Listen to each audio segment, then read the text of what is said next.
పక్కన రాజేష్ పేరు already first లిస్ట్లో తెలుగుదేశం పార్టీ ప్రకటించేసింది.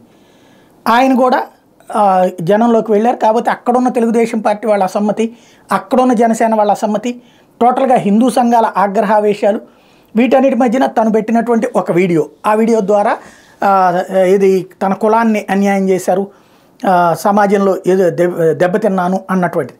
బట్ తప్పుకుంటాను అని చెప్పారు, కానీ తన పని తాను చేసుకుపోతున్నారు. అయితే రాజేష్ని పక్కన పెట్టబోతున్నారు, కానీ ఈ ముద్ర తమ నెత్తినేసుకోకుండా, తెలుగుదేశం తీసుకున్నటువంటి సీటు తెలుగుదేశం నెత్తినేసుకోకుండా పొత్తులలో భాగంగా ఇప్పుడు ఫస్ట్ లిస్ట్ అనౌన్స్ చేసేశారు.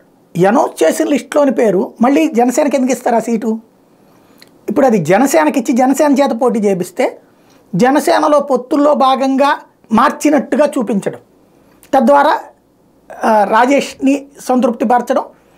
రాజేష్కి ఆల్రెడీ కన్ఫర్మ్ చేసేసినట్టున్నారు. ఓవరాల్గా చూస్తే ఇవాళ ఆంధ్రజ్యోతి రాసినటువంటి వార్త పరంగా చూస్తే ఏదైతే ఈయనకి మహాసేన రాజేష్ని పక్కకి తప్పుకోమన్నారని పార్టీ చెప్పేసింది. పార్టీ అయితే అధికారికంగా ఏం చెప్పకపోయినా జ్యోతిలో వచ్చిందంటే అది అధికారికమే. కాబట్టి మహాసేన రాజేష్ పోటీలో లేరు అన్నటువంటిది స్పష్టమవుతుంది.